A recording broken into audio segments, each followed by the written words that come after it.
আসসালামু আলাইকুম প্রিয় দর্শক, আমি হাসিব মারজান আপনাদের সবাইকে আমন্ত্রণ জানাচ্ছি চ্যানেল আই সংবাদে। আর বিস্তারিত সংবাদের শুরুতেই জেনে দিচ্ছি ফ্রেশ আটা, ময়দা, সুজি সংবাদ শিরোনামগুলো। ডিসেম্বর থেকে জুনের মধ্যে নির্বাচনের জন্য সংস্কার কার্যক্রম এগিয়ে নিতে প্রধান উপদেষ্টার তাগিদ, যাতে ঐক্যমত্য কমিশনের 2 সদস্যের সঙ্গে বৈঠক। গণহত্যার প্রতিবাদে মার্চ ফর গাজা কর্মসূচিতে ঢাকায় লাখো জনতা, ইসরায়েলের সঙ্গে মুসলিম বিশ্বের সম্পর্ক ছিন্ন করার দাবি। এবং চারুকলায় বর্ষবরণ আনন্দ শোভাযাত্রার মোটিফে আগুনের ঘটনা তদন্তে 5 সদস্যের কমিটি, সিসিটিভি ফুটেজ দেখে দায়ীদের শনাক্তের চেষ্টা।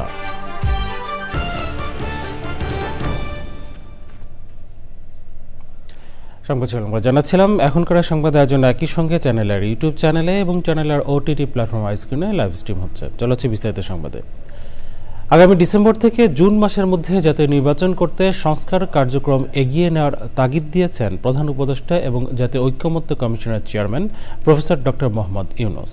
ঐক্যমত্য কমিশনের সহ সভাপতি অধ্যাপক আলী রিয়াজ ও সদস্য বদিউল আলম মজুমদারের সঙ্গে বৈঠকে তিনি এই তাগিদ দেন।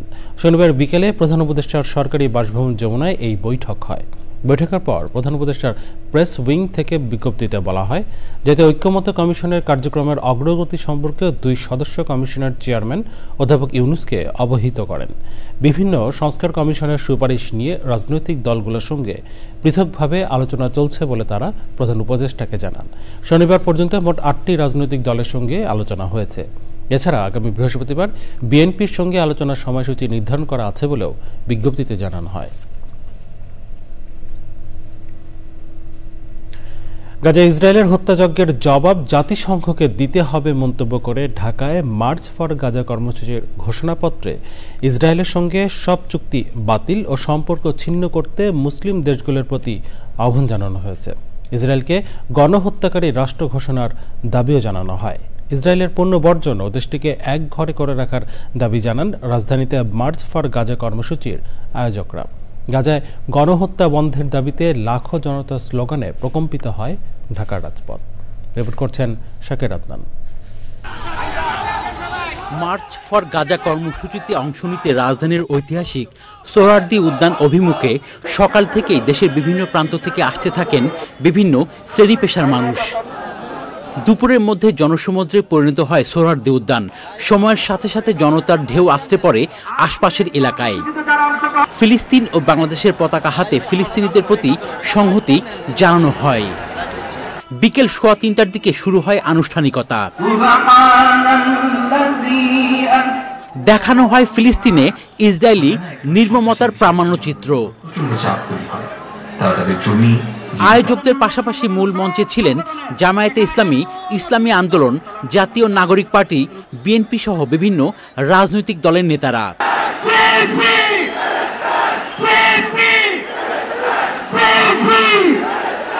আমাদের মধ্যে বিভিন্ন বিষয়ে চিন্তাগত মতপার্থক্য ভিন্নতা থাকতে পারে, কিন্তু মাজলুম ফিলিস্তিনিদের স্বাধীনতা, তাদের অধিকার, গাজার মানুষদের বিরুদ্ধে জুলুম বন্ধের দাবিতে আমরা প্রত্যেকটা বাংলাদেশের মানুষ ধর্ম বর্ণ নির্বিশেষে আমরা প্রত্যেকে তাদের সাথে সংহতি প্রকাশ করছি।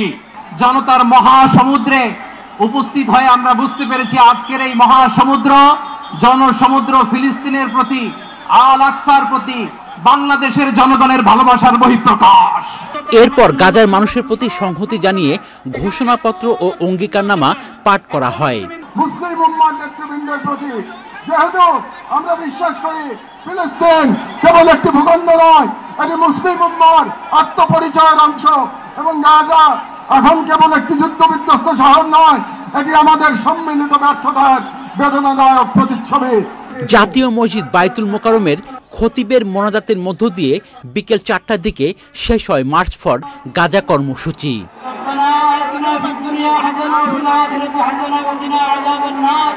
Shakir Adnan, channel I, Dhaka. শনিবার ঢাকায় মার্চ ফর গাজা সমাবেশ থেকে ফিলিস্তিনি জনগণের প্রতি সমর্থন ও সংহতি জানানোর জন্য বাংলাদেশের জনগণের প্রতি ফিলিস্তিনের পক্ষ থেকে আন্তরিক ধন্যবাদ ও কৃতজ্ঞতা প্রকাশ করা হয়েছে। বাংলাদেশে ফিলিস্তিনের রাষ্ট্রদূত ইউসেফ রামাদান বলেছেন, ঢাকার মার্চ ফর গাজা সমাবেশ ইতিহাসের পাতায় লেখা থাকবে, প্রজন্মের পর প্রজন্মে প্রতিধ্বনিত হবে। ফিলিস্তিনের রাষ্ট্রদূত বিবৃতিতে বলেন, ঢাকা তার তুলনাহীন আন্তরিকতা দিয়ে বিশ্বকে অবাক করেছে। 12 এপ্রিল বিশ্ব যা প্রত্যক্ষ করেছে তা ইতিহাসের পাতায় ফিলিস্তিনি জনগণের প্রতি সমর্থন ও সংহতির অন্যতম সেরা ঘোষণা হিসেবে লিপিবদ্ধ থাকবে। আজ বাংলাদেশিদের মতো মহান জাতি খুঁজে পাওয়া বিরল। তিনি বলেন, ঢাকার প্রাণকেন্দ্রে লাল এবং সবুজ রঙের সমুদ্রের উত্থান প্রত্যক্ষ করেছে ফিলিস্তিনবাসী। ফিলিস্তিনের পতাকার পাশে বাংলাদেশের পতাকা উড়েছে। গাজার শরণার্থী শিবির থেকে পশ্চিম তীরের জলপাই গাছ পর্যন্ত বাংলাদেশের জনগণের সংহতি অনুভূত হয়। ন্যায় বিচারের জয় হবে, ফিলিস্তিনিদের এই বিশ্বাসকে বাংলাদেশিরা বাঁচিয়ে রাখতে সাহায্য করেছে।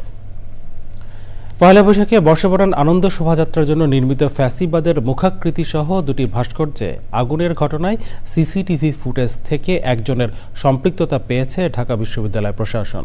রহস্যজনক এই ঘটনা উদ্ঘাটনে তদন্তে নেমেছে পুলিশ। 5 সদস্যের তদন্ত কমিটি করছে বিশ্ববিদ্যালয় প্রশাসন। শহীদুল্লাহ রাজুর রিপোর্ট। বাংলা নতুন বছর বরণে যখন ক্ষণগণনা চলছে, আনন্দ শোভাযাত্রার জন্য প্রস্তুত চারুকলা, ঠিক সে মুহূর্তে অগ্নিকাণ্ডের বিরল ঘটনার সাক্ষী হল ঢাকা বিশ্ববিদ্যালয়ের চারুকলা প্রাঙ্গণ। শনিবার ভোর 5টার দিকে আনন্দ শোভাযাত্রার মোটিফ ফেসিবাদের মুখাকৃতি ও শান্তির পায়রায় অগ্নিকাণ্ডের ঘটনা ঘটে। ঘটনার পর সকাল থেকেই অতিরিক্ত পুলিশ মোতায়েন করা হয় চারুকলা চত্বরে। গোয়েন্দা পুলিশের পাশাপাশি বিভিন্ন সংস্থাও নেমে পড়ে তদন্তে। ঘটনাস্থল পরিদর্শন করেন ডিএমপির পুলিশ কমিশনার। পরিদর্শন শেষে কোনো মন্তব্য করতে রাজি হননি তিনি। তবে ডিএমপির অতিরিক্ত কমিশনার কথা বলেন গণমাধ্যমের সঙ্গে। ভিডিও ফুটেজগুলো আমরা যখন কমপ্লিটলি এটা ইনভেস্টিগেশন করতে পারবো, যে এখানে আগুনটা লাগাইছে তারে ডিটেক্ট করতে পারলে তার মাস্টারমাইন্ড কারা বা এটার সাথে কারা জড়িত, এইটার ডিটেইল আমরা পরে বলতে পারবো। ঘটনার পরপরই প্রক্টোরিয়াল টিম সহ প্রশাসনিক সব কর্মকর্তাকে নিয়ে দফায় দফায় বৈঠক করেন ঢাকা বিশ্ববিদ্যালয়ের উপাচার্য। পরে প্রক্টর জানান, ঘটনাস্থলের আশপাশের সিসিটিভি ফুটেজে এক দুর্বৃত্তকে দেখা গেছে। প্রথমে সে লিকুইড কিছু দিয়েছে, তারপরে আবার সেটা ফায়ার করে আবার সে বেরিয়ে গেছে, ওই একই গেট দিয়ে বেরিয়ে গেছে এবং সে ছবির হাট দিয়ে সোহরাওয়ার্দীর ভিতরে ঢুকে গেছে। নিরাপত্তায় নিয়োজিতদের একযোগে ঘটনাস্থলে না থাকা সন্দেহজনক উল্লেখ করে তদন্তে প্রকৃত ঘটনা বেরিয়ে আসবে বলে মনে করেন আনন্দ শোভাযাত্রা উদযাপন কমিটির আহ্বায়ক। ফেসিবাদের মুখাকৃতি জ্বালিয়ে দেওয়ার মধ্য দিয়ে ফেসিবাদের প্রতি মানুষের যে ঘৃণা, সেটাকে কোনোভাবেই এই ফেসিবাদ পুনঃপ্রতিষ্ঠার যে স্বপ্ন, সেটা তাদের একটা অলীক স্বপ্নই থাকবে। বর্ষবরণ উদযাপন কমিটির আয়োজকরা জানান, এ ঘটনায় আনন্দ শোভাযাত্রায় কোনো প্রভাব পড়বে না। Shahidullah Raju, Channel I, Dhaka. ঢাকা বিশ্ববিদ্যালয়ের চারুকলা প্রাঙ্গণে বর্ষবরণ আনন্দ শোভাযাত্রার প্রতিকৃতিতে আগুনের ঘটনায় সামাজিক যোগাযোগ মাধ্যম ফেসবুকে পোস্ট দিয়েছেন সংস্কৃতি উপদেষ্টা মোস্তফা সরোয়ার ফারুকী। তিনি পোস্টে লিখেছেন, শেখ হাসিনার দোসররা ফ্যাসিবাদের মুখাবয়ব পুড়িয়ে দিয়েছে। নাশকতার সাথে জড়িতদের শীঘ্রই আইনের আওতায় আনা হবে বলে জানিয়েছেন সংস্কৃতি উপদেষ্টা।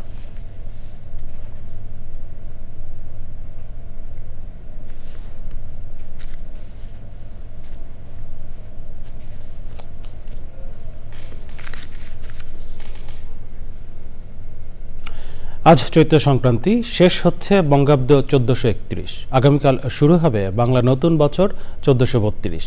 ইস্পাহানি চ্যানেল আই সুরের ধারার আয়োজনে বাংলা বর্ষ বিদায় ও বর্ষবরণ আয়োজনের প্রস্তুতি চলছে।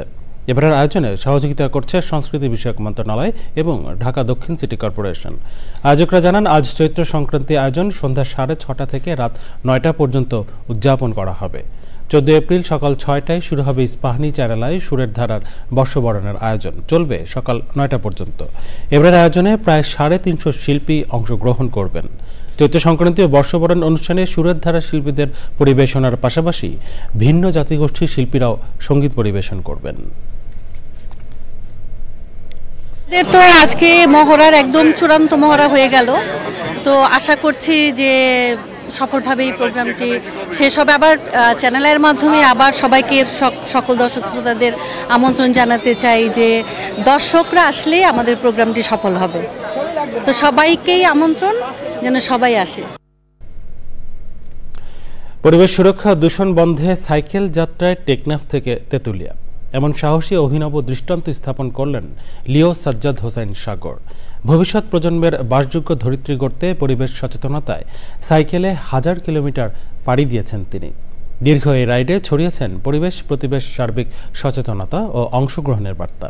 সরারা জমার্গের তথ্য, নুরুল আলমের ভিডিওচিত্রে আফরোজা হাসির রিপোর্ট। জলবায়ু পরিবর্তনের বিরূপ প্রভাবে বেড়ে চলা প্রাকৃতিক দুর্যোগে বিপর্যস্ত প্রাণ প্রকৃতি আর মানুষের অপরিণামদর্শী কর্মকাণ্ড এই সংকটকে আরও ঘনীভূত করেছে। এমন পরিস্থিতিতে ভবিষ্যৎ প্রজন্মের নিরাপদ ও বাসযোগ্য পৃথিবী নিশ্চিতে পরিবেশ বিধ্বংসী কর্মকাণ্ড বন্ধ জরুরি বলছেন বিশেষজ্ঞরা। এরই ধারাবাহিকতায় পরিবেশ প্রতিবেশ আর বাস্তুতন্ত্র রক্ষার অদম্য উদ্যমে 6 এপ্রিল ভোরে কাঁধে লাল সবুজের পতাকা আর সঙ্গী প্রিয় সাইকেল নিয়ে বেরিয়ে পড়েন লিও সাজ্জাদ হোসেন সাগর।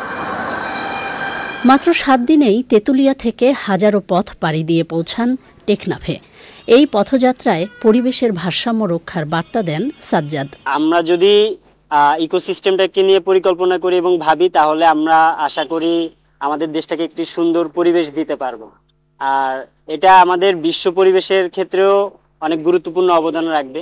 শুধু দেশ নয়, বিশ্ব দরবারে পরিবেশ রক্ষার বার্তা ছড়াতেই দেশের এক জেলা থেকে আরেক জেলায় ছুটে চলা এই তরুণের। আমরা যখন আমাদের পরিবেশ নিয়ে পরিকল্পনা করব এবং সেগুলোর পরিবেশের সৌন্দর্য রক্ষার্থে কাজ করব, কার্বন ইমিশন কমাবো, গ্যাস, তারপরে অন্যান্য যে সকল আমাদের খনিজ সম্পদ রয়েছে সেগুলোর রক্ষণাবেক্ষণ সহ পরিমাণ মতন এবং পর্যাপ্ত এবং সর্বাধিক উত্তম ব্যবহারটা করব, তখন আমাদের পরিবেশটা আশা করি সুন্দর থাকবে। সাহসী এই দৃষ্টান্ত তরুণ প্রজন্মকে পরিবেশ সুরক্ষায় উদ্বুদ্ধ করবে প্রত্যাশা সব মহলের। আফরোজা হাসি, প্রকৃতি ও জীবন ডেস্ক, চ্যানেল আই।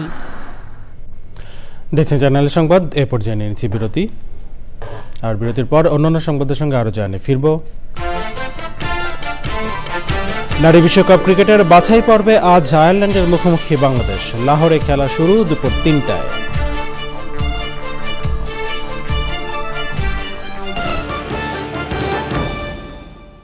সফল হতে চাও তো রোদে বের হও।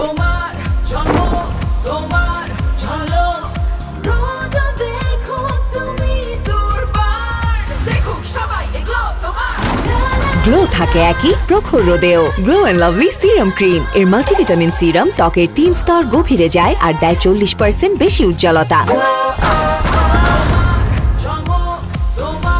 বেরিয়ে পড়ো, নিজের পরিচয় গড়ো। Glow and Lovely serum cream. প্রতিদিন আছে যে সুযোগ কাছে আসার। নতুন ক্লোজ আপ তোমাকে দেয় 6 গুণ বেশি ফ্রেশনেস। এখন ট্রিপল ফ্রেশ ফর্মুলার সাথে মুখের কোনায় কোনায় পরিষ্কার করে, জীবাণু থেকে সুরক্ষা দেয় সতেজ নিঃশ্বাস 12 ঘন্টা পর্যন্ত। ক্লোজ আপ 12 ঘন্টা পর্যন্ত সতেজ নিঃশ্বাস। সাগরের তীর থেকে মিষ্টি কিছু হাওয়া এনে তোমার কপালে 28 বছর ধরে হাসি আনন্দের এমনই হাজারো গল্প তৈরি হয়েছে ভালোবাসার সুপারনেটে। রবি। সফল হতে চাও তো রোদে বের হও।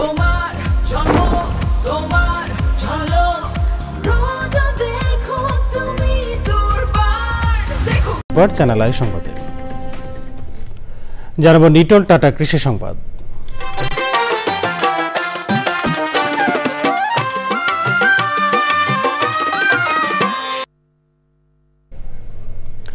রাঙামাটির পাহাড়ে আগে সূর্যমুখীর বাগান কম দেখা গেলেও অন্যান্য ফসলের সাথে এখন পাহাড়ের প্রত্যন্ত এলাকায় দেখা মেলে সূর্যমুখীর বাগান। বাড়তি লাভের আশায় কৃষি বিশেষজ্ঞদের পরামর্শে বিকল্প চাষের দিকে ঝুঁকছেন রাঙামাটির কৃষক। রাঙামাটির প্রতিনিধি মনসুর আহমেদের তথ্য ভিডিওচিত্রে রিপোর্ট করছেন আল মুকসি। রাঙামাটি জেলার বিভিন্ন উপজেলা সহ সদর উপজেলার সাপছড়ি ইউনিয়নের শুকরছড়ির বিভিন্ন মাঠে সূর্যমুখী ফুলের চাষে আগ্রহী হয়ে উঠছেন এখানকার কৃষক। সূর্যমুখীর বাগানে বিস্তীর্ণ জমি এখন হলুদ রঙে ভরে উঠেছে। পাহাড়ের পতিত জমিতে প্রদর্শনী প্রকল্পের আওতায় এই সূর্যমুখী ফুলের চাষ করছেন কৃষক। ডলে ডালে বীজ সার বেকান ভিজে বিজিউন আমি ভিজে সার ভিজে সার ভেঙে ইনি গজে। বাগানে খুবই ভালো হয়েছে, ফলন হয়েছে না। এই যে এখানে বাগানে ঘোরাফেরা করে আছে, ছবি উঠতে আছে। পাহাড়ের পাদদেশে সূর্যমুখী ফুলের বাগানে সমারোহ দেখতে দূর দূরান্ত থেকে ছুটে আসছেন দর্শনার্থীরা। বাগানটা দেখতে অনেক বড়, পার্বত্য অঞ্চলে যদি আরো কয়েকটা এরকম বাগান হয় আসলে অনেক ভালো হবে। সামনে থেকে দেখা হয়নি তো, প্রথমবার আসলাম, দেখে খুবই আনন্দ লাগতেছে, খুবই ভালো লাগতেছে। মন মতো ছবি তুলতে পারছি, এই জায়গাটা অনেক সুন্দর। আসলে রাঙ্গামাটি সূর্যমুখী বাগান অনেক সুন্দর। এবছর পাহাড়ে 70 হেক্টর জমিতে সূর্যমুখীর চাষ হয়েছে বলে জানান কৃষি বিভাগ। ক্ষুদ্র ও প্রান্তিক কৃষকদেরকে আমরা বীজ, সার এই উপকরণগুলো দিয়ে আমরা চাষাবাদ সম্পন্ন করেছি। সূর্যমুখী চাষের সম্ভাবনাকে সঠিকভাবে কাজে লাগাতে পারলে স্থানীয় সয়াবিন ও সরিষার ভোজ্য তেলের চাহিদা পূরণের পাশাপাশি দেশে ভোজ্য তেলের চাহিদা বিরাট একটি অংশ পূরণ করা সম্ভব বলে মনে করেন স্থানীয়রা। আল মুকসিদ, চ্যানেল আই। এখন দেখবেন প্রকৃতি সংবাদ।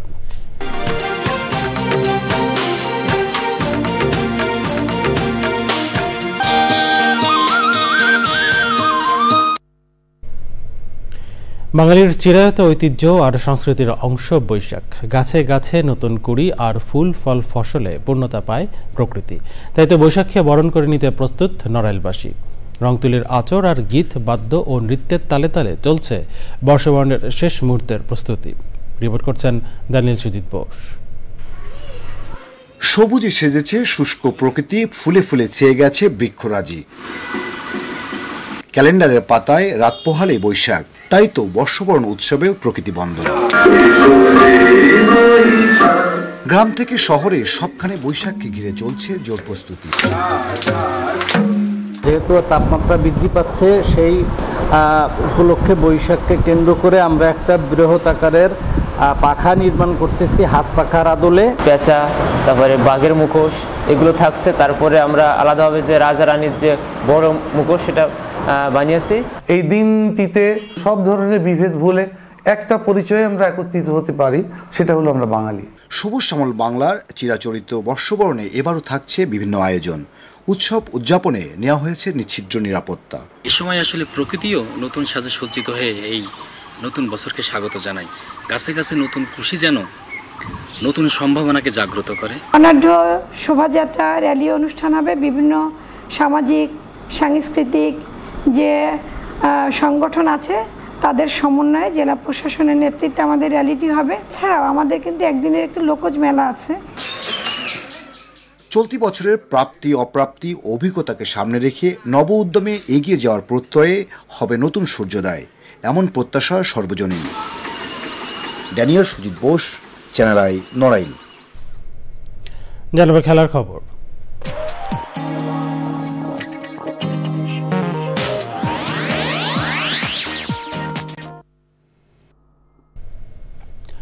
নারী বিশ্বকাপ বাছাই নিজেদের দ্বিতীয় ম্যাচে আজ আয়ারল্যান্ডের মুখোমুখি হবে বাংলাদেশের মেয়েরা। ম্যাচ শুরু হবে বাংলাদেশ সময় বিকেল ৩টায়। আসরের প্রথম ম্যাচে থাইল্যান্ডের বিপক্ষে জয়ের পর উল্লাসে ভাসছে অধিনায়ক নিগার সুলতানা জ্যোতির দল। একদিনের বিশ্রাম শেষে আবারও মাঠের অনুশীলনে ফিরেছেন Sharmin Fahmira. Head to head পরিসংখ্যানে আইরিশ মেয়েদের চেয়ে এগিয়ে টাইগ্রেসরা। সবশেষ 5 দেখায় জয় পেয়েছে বাংলাদেশের মেয়েরাই। পারফরমেন্সের ধারাবাহিকতা ধরে রেখে এই ম্যাচেও বড় জয়ের লক্ষ্য টাইগ্রেসদের। 17 এপ্রিল ইন্দোনেশিয়ার জাকার্তায় শুরু হচ্ছে 11 দিনের AHF কাপ জাকার্তা 2025। এই উপলক্ষে রাজধানীর তেজগাঁওয়ে ফ্যালকন হলে বাংলাদেশ জাতীয় হকি দলের জার্সি উন্মোচন হয়েছে। শনিবার সকালে জার্সি উন্মোচন অনুষ্ঠানের প্রধান অতিথি ছিলেন বাংলাদেশ বিমান বাহিনীর প্রধান ও বাংলাদেশ হকি ফেডারেশনের সভাপতি air chief marshal Hasan Mahmud Khan. সে সময় তিনি খেলোয়াড়দের শৃঙ্খলা, দলীয় সংহতি ও সমন্বয় অক্ষুণ্ণ রেখে প্রতিযোগিতায় অংশ নেওয়ার আহ্বান জানান। অনুষ্ঠানে বিমান বাহিনী ও হকি ফেডারেশনের কর্মকর্তারা ছিলেন।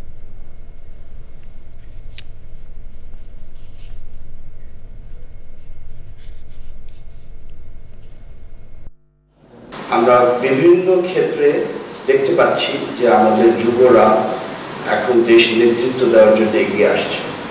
সো হকিও হচ্ছে এক ধরনের একটা প্ল্যাটফর্ম বা একটা স্কোপ যেখানে আমরা আমাদের দেশকে বিশ্ব মঞ্চে তুলে ধরতে পারি। সংবাদ শেষ করবো, তবে যাবার আগে ফ্রেশ আটা, ময়দা, সুজি সংবাদ শিরোনামগুলো জানিয়ে দিচ্ছে আরো একবার। ডিসেম্বর থেকে জুনের মধ্যে নির্বাচনের জন্য সংস্কার কার্যক্রম এগিয়ে নিতে প্রধান উপদেষ্টার তাগিদ, জাতীয় ঐক্যমত্য কমিশনের 2 সদস্যের সঙ্গে বৈঠক। গণহত্যার প্রতিবাদে মার্চ ফর গাজা কর্মসূচিতে ঢাকায় লাখো জনতা, ইসরায়েলের সঙ্গে মুসলিম বিশ্বের সম্পর্ক ছিন্ন করার দাবি। এবং চারুকলায় বর্ষবরণ আনন্দ শোভাযাত্রার মোটিফে আগুনের ঘটনা তদন্তে 5 সদস্যের কমিটি, সিসিটিভি ফুটেজ দেখে দায়ীদের শনাক্তের চেষ্টা।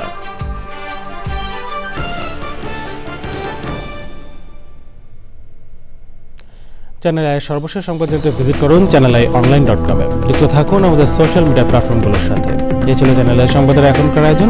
এতক্ষণ সাথে থাকার জন্য ধন্যবাদ সবাইকে।